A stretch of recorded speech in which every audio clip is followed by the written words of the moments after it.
March 23rd, 2026, Sherrill City Commissioner meeting. Would everyone please stand for the pledge?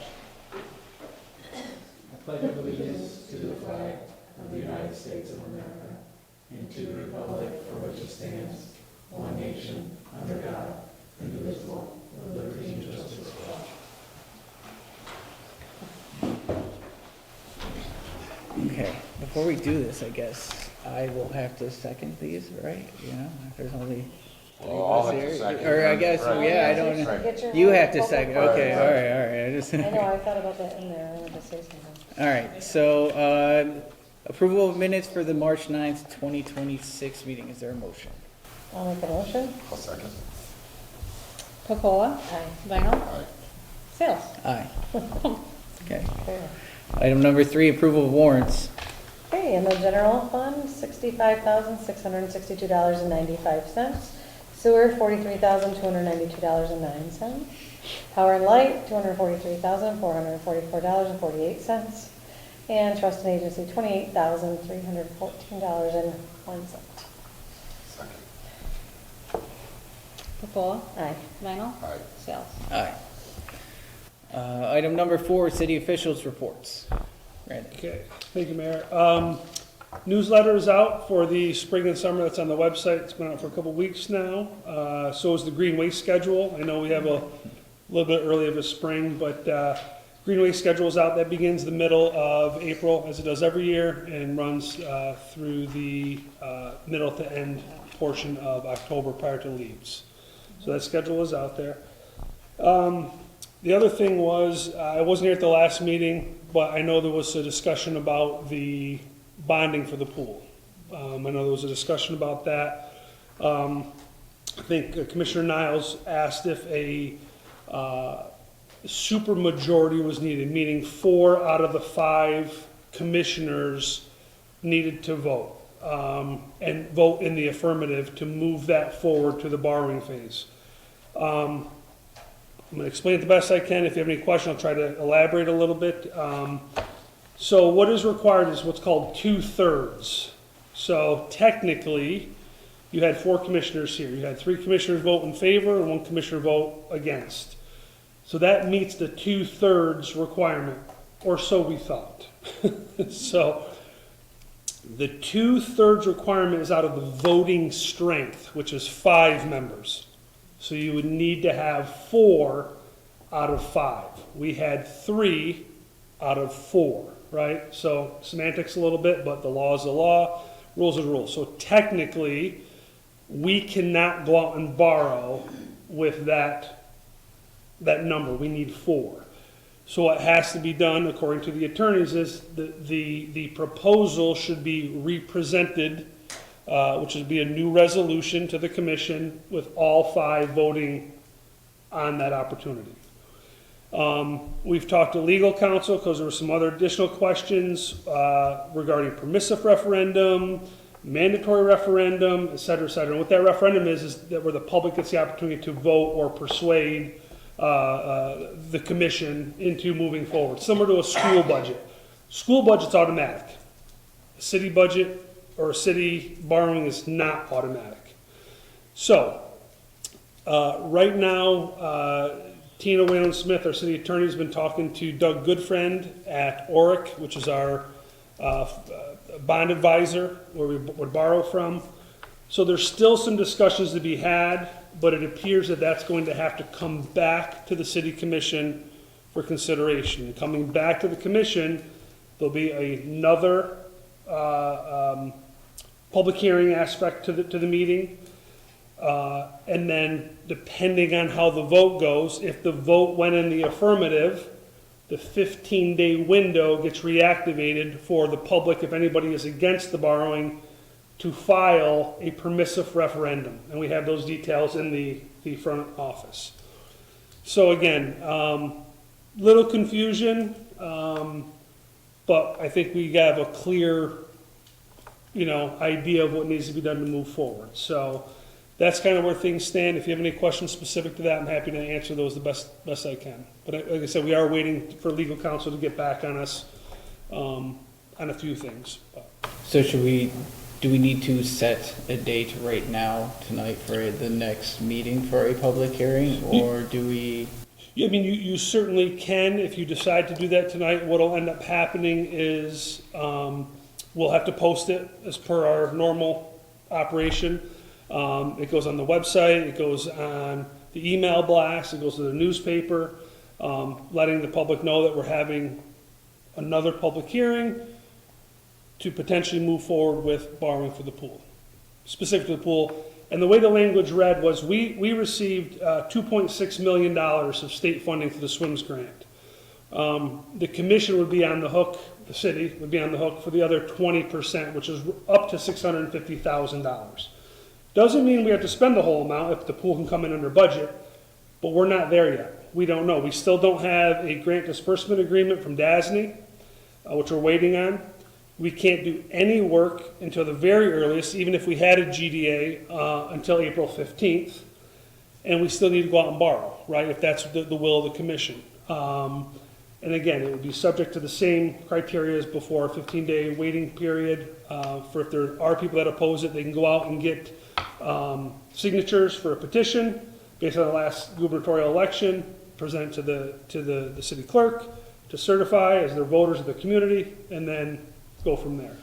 So that's kind of where we're at. But yeah, you would have to definitely do that. So we are doing all the proper criteria, and then again, you would need 4 of the 5. All 5 would have to be present. And again, last time we had 4. So If we do not set the hearing for the next meeting, and instead at the next meeting, set the hearing for this 2 meetings from now, does that delay us for, I guess, moving things forward at all, if it were to pass and go through from there, or? yeah, I don't think. I mean, it's 2 weeks. I mean, and we still don't. Listen, we still don't have a GDA. Okay. So, does it delay us a little bit? But I don't think it's detrimental at this point. I don't think it's detrimental. Okay. And what happens if it doesn't pass? If it doesn't pass, then as far as I know, it's defeated. It's a dead issue. I did reach out to Assemblyman Miller's office, and I reached out to Senator Griffo's office just to find out what the take is if the city was to turn the money back in per se. I'm still waiting for Senator Griffo's office to give me an official response. I have an unofficial response that I'm not going to share at this point, but I did talk to Assemblyman Miller, and he shared with us there is no blacklist. Like, the city's not going to be blacklisted, but it certainly wouldn't look favorably, right, for us to turn back in the money. So the response was, I don't know why the city wouldn't do it or wouldn't move forward with it. It came from Assemblyman Miller when I spoke to him. Came up with the other 20%. That wouldn't be a problem. I know. But yeah, so there is, the city has to have a little skin in the game, obviously, to move this forward. So we're no farther behind because of the GDA and stuff. But that's kind of where things stand right now. One thing I'd like to do, if possible, is update and reissue the survey that we sent out the last time around, before the grant was issued or approved. And just update it with the current numbers and facts about what it is that we're actually talking about approving. And just again, gauge the public, see what we can get back. And obviously it's not the end all be all, but it can tell us what people are thinking. And what, just so the public knows, what that was before, and correct me if I'm wrong, but probably 4 or 5 months ago, maybe a little longer, but within the last 6 months, we put out a survey because the city, the discussion's a little different than what it was. Back then, prior to this grant funding, the city was looking at a 56-year-old pool that needed $1 million of, I'm just gonna use the word patchwork, right? You're basically putting a Band-Aid on a 56-year-old pool. The plumbing, the filtration, everything is still 56 years old, right? So it was 50-50 at that point in time. You know, there was 50% of the community that felt move forward and spend the money with a potential tax increase attached to that, or the other 50% said let it go, right? So the discussion has changed now. Now that we've got this money from the state, it's gonna be a brand-new pool facility. That's what's being proposed, is what's called a zero-entry pool. That's good for everybody. Splash pad and improvements to the pool house. And again, it's an 80-20 split. The state pays 2.6, the city's on the hook for 650,000. I think the thought process was that puts the city in a good position for the next 30, 40, 50 years, whatever number you want to use. That pool's 56 years old. Can we get the same out of the other one? Maybe. I have an assumption, maybe, that none of us will be here to worry about that at that point in time, whether that's a good thing or a bad thing, but, but again, if the commission wants us to put out a survey, I can work with Oneida County, I can reach out to them tomorrow, ask them if they're the ones that helped us put together, planning department from Oneida County put together the survey, and helped us distribute it and tally all the results. I don't know if it's Survey Monkey, they have one survey tool that they use, we don't have it, but I'm more than happy to ask them to do that. I forget, and did we got ultimate review and looked it over and approved it before it got sent out, right? Yeah. Like the wording of it. Yeah. And I just, off the top of my head, I don't remember, but did it mention in that initial survey that if there would be a specific like tax levy for the $1 million increase, and whether you residents would be okay with a tax I think increase for it? it suggested it, I don't know that it had a certain figure, but at that point in time, I mean, for us to come up with $1 million, was a big lift, you know? 650 still is a big lift, but a lot less than $1 million.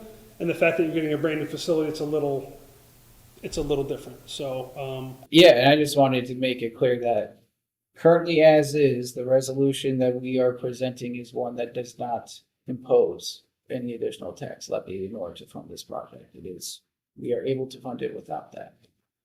currently, and the reason for that is, the city just recently retired some bonding, which they're using to pay for the, tennis and basketball courts that were just resurfaced. That money came from the CAC and a fire truck. And then in 2027, the city will retire the bond they had for the DPW garage.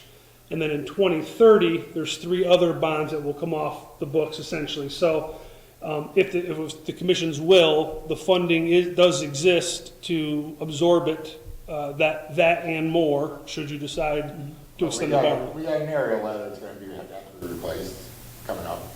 So, I mean, just so that there's no fog here. You know, I mean, yes, there's a bond that comes off for a fire truck, but there's certainly going to have to be another one that's going to be going on there too. So every 10 years, you better plan on bonding for a fire truck, because that's about what it equals out to, so.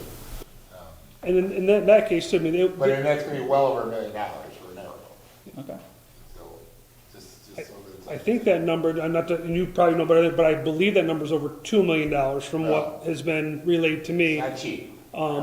And that would require the same requirement. I mean, that would require 4 out of 5 commissioners willing to go out and borrow the money. And, you know, so, but you need all 5 to vote on it or be present for it, and you need 4 to pass it, whether it's a fire truck, whether it's a pool, whether it's a CAC, whether it's tennis courts. You've got to have what they call 2/3 of the voting strength. So,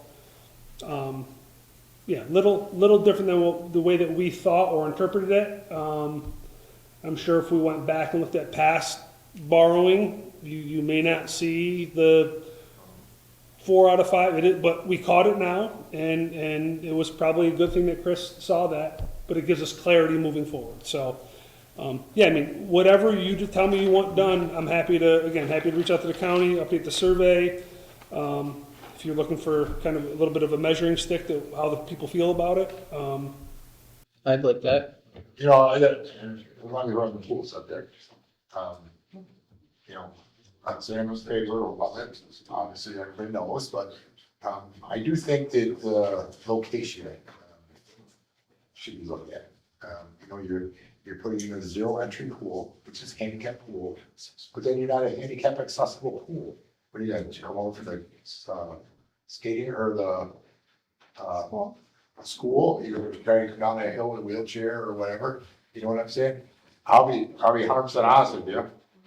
I think we'd be foolish at this point if we didn't consider doing something over by the CAC. And for a couple reasons. Okay, the pool's gonna be shut down for a year. Okay, you wouldn't have to shut your pool down. You can keep that going while they're building the one. You got plenty of parking there over here, because, let's face it, the school has their issues, and who knows what's gonna happen to that school lot coming down the road. That may be a apartment complex before you know it. So that might not be available. You have staff at the CAC quite often. There's a snack bar at the CAC. There's a lot of amenities there that, the people that use the pool could go to the CAC and use. And what else are you gonna do with that field over there? But that, I'm just I, throwing out. and I'm just I throwing out love, what I thought. yeah, I love hearing you talking positively of doing something like that, but I mean, that's all funded by us. This is something that we get to do to change and bring back something in the community that's been there for a long time, that everyone has enjoyed and used for years. And we get to do it at a fraction of the price, a fraction You of think what it's it was gonna cost cost. more money to put it over there than it is over here? Yeah, the plumbing alone. I think, You're replacing the plumbing and everything over here. are we talking about the pool right now? We're talking about replacing the pool. We know what the That's what dollar I just value said. is. Yeah. So take that thing that you was gonna put over there and put it over there. Well, That's what I'm saying. I think there's a couple of things. I'm Again, not You're saying. saying you want to physically move the pool to over there? That's what I said, yes. Oh, okay. So, What'd you think I was doing? I didn't, not that. a couple I of thought you were things. saying put money towards something over there. I No. don't know. Then You wanna- physically take that pool, as I said, Yeah, it's gonna be we're gonna be without a pool for a year, yeah. so you could keep the pool going. That's down in the, nobody can see it. For security reasons, there's all kinds of trees in there that puts all kinds of stuff in there, not seeing some over to the CAC, but Two things. One is, just from a security standpoint, the county is installing a camera that's monitored 360, but I mean, they are putting in a camera that's going to be viewed by the Crime Analysis Center. Some of the issue, and again, I'm not opposed to researching that idea. I think, for example, the bricks and mortar building, the pool house, right? I don't know what it costs to recreate that building, but let's just say, for argument's sake, it's $400,000 or $500,000, right? I think that's probably a fair number to recreate that pool house, right? I don't know. Am I on base or off base? I think it's way off base, but you got, if Prevailing you're wage. going up prevailing wage. Right. But let's face it, we as a city, our city employees have put up a hell of a lot better buildings than that, and for a hell of a lot cheaper, and they certainly are capable of doing it. Well, and again, I'm happy to investigate that with Barton and Judas or talk to, but a couple things. One, the pool house that's over, the project is for this location. Will DASNY let you move sites? I don't know, but I can ask the question. I just know that you'll now be adding on a new pool house. You will add on additional expenses over there for running water lines and waste lines and different things. Again, I'm not opposed to it, but I just think there's additional expenses that could be made over there. And then you also have to deconstruct this over here. You have to remove You gotta do this. that anyways. Well, but that's all part of the project right now, but I'm saying that would be an addition. So I mean, yes, the cost gets elevated, so I think, if the city, I'm just hypothetically, let's say the city commission is willing to go out and borrow $1 million or $1.2 million in addition to what the. But that's all hypothetical too. No, it is, but I just know that stuff costs money. A new pool house will cost money, Right. plumbing will cost money, it just adds, and again, yes, it has a snack bar, it's not staffed during the summer, doesn't mean we can't staff it, but again, happy to look in that and ask DASNY just for a quick analysis and thought process, but we have to stick to what the grant was applied for, and we've had that discussion before. But again, I'm happy to ask that question and get back to you if that is After it's in, it's too late to move it. reasonable. so- Yeah, but happy to. So that's my. That's fair. Listen, I live across the street. It's a quick, easy walk for me. So I'm but again, I can ask that question and get back to you. But again, I have to assume the cost would go up 20, 30, 40%. I'd rather put housing over there, Let's do it. but, you know, I mean, Yeah. so. So, but anyways, happy to reissue that survey if that's what the commission wants me to do. And again, we can word the new public hearing so that it's representative of what needs to be done, if that's what you guys choose you want to do. So, Yeah. happy to work on that and then a follow back with you. So that's all I have. Did you want to talk about the U-Haul in the? Sure. So, I personally have talked to 3 or 4, depending on how you want to look at it, people about the U-Haul trucks and trailers that are located in the Sherrill Plaza on Sherrill Road. That is private property. It's not owned or maintained by the city of Sherrill. And there was some confusion whether or not that would be an allowed use in a C1, which that is zone C1, commercial 1, or a C2. Our zoning has no specificity about rental trucks, rental trailers, rental cars, rental equipment, period. It's not in our zoning. So we gave this about 30 days, maybe a little bit longer ago, to the planning board to review and come up with an interpretation. That's typically how we will proceed with business if we're unclear on something. 2 weeks ago, the planning board reviewed this topic and they deemed that the U-Haul trucks over there is not or shouldn't be an allowed use in a C1. Last week, we had a resolution provided to us by the planning board. I think it was Tuesday. Chairman Comus came in, signed, and then on Wednesday, a letter was sent by myself and the codes officer to the property owner, advising them of what the findings were.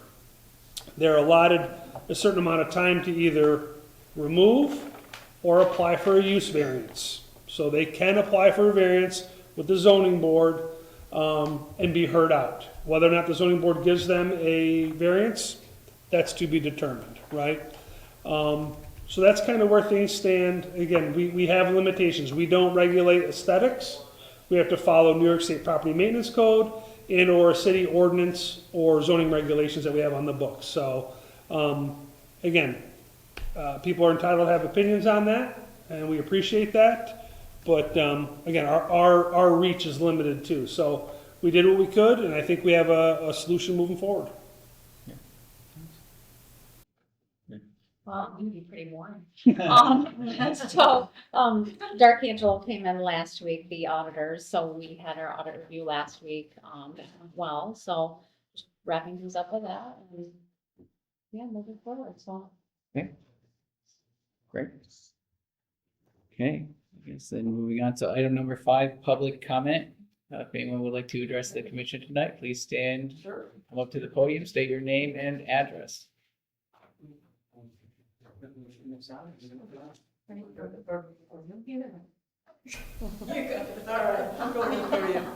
All right. Well, hello. So my name's Kathy Brewer, and I'm the library director here at the Sherrill Kenwood Library. And this is the board president, our board president, Rashmi Bismarck. And we just wanted to drop in tonight to share some exciting news about the library. And as of April 6th, and you guys, Rashmi's passing out our annual report and our, it's kind of our announcement of this news. Yeah. Thank you, yes. So wait till you guys. Thank you. So we are rebranding the board. It's been a kind of a process that's been going on for a bit, just a little while. And we have decided to rebrand the library as VVS Corner Library to greater represent the broader community that the library now serves. So that all happens on April 6th. The paper will be, operating under the name VVS Corner Library. We do have plans to get some signage in front of the library. And our website will change, social media accounts, and And you can look forward to an open house with all the new changes once the weather gets nicer, and we're planning some stuff for the spring and summer. So, oh, and there's lots of cool library swag that we'll have too, so Yeah, make sure you check it out. Yeah, will do. yeah. Okay, well, thank you. We're gonna get some Yeah, patio thank you. furniture too, so. That's wonderful. We have an empty patio right now. So you can come take outdoor meetings. That's right. That sounds nice. Yeah, exactly. And if there's any way we can partner with you guys on things or hosting things or whatever it is, please let us know. Okay, will do. Thank you. Thank you. Thank you. All right, thank you. I'm gonna get up too. Ray Krupski, 326 Sherrill Road. Just want to piggyback up Billy's discussion earlier. I like that idea, Bill. You already have the CAC, why do you need a pool house? You got bathrooms, you got lockers, you got a concession stand, all things, concession stands I know we talked about in the pool committee and stuff. That's perfect. I like your idea. So you know, We didn't plan anything, but I just want to say I like that idea, so, for you guys to discuss. Okay, yeah. You know, it'd be interesting if it could come in on budget at over there, or 600 grand under budget over here, which one would you take? Yeah. The perfect world. You don't need a pool house over there, you already have one almost. You need showers. Yeah. You'd have to reconfigure something. Yeah, we can figure a little bit, but it wouldn't be as expensive. Yeah. Yeah. Okay. Okay, I guess a closing public comment. Item number 6, other commissioners' reports. Commissioner Paccola? I was just gonna ask a quick question. When we resurfaced the courts and stuff, how much did it end up being about? I can't, I know we threw a lot of numbers around. 280,000. We had budgeted, the commission approved borrowing up to $300,000. We spent 280. We took the 19,000 and change and put that back towards paying off the debt service. So, I believe, Renee, we did that for 5 years. It was a five-year, ban. We didn't actually file for a bond. We just No, did it's just a a short bond term. anticipation note, which is a 5-year loan. We can pay it off quicker. If money is allowed, we can pay it off quicker, but we have a maximum of 5 years. If we don't pay it off 5 years, then it has to be converted into a bond. Thanks. Yep. I have nothing. Okay, I have nothing else, so I don't see any for an executive session. I'd entertain a motion to adjourn. Also move.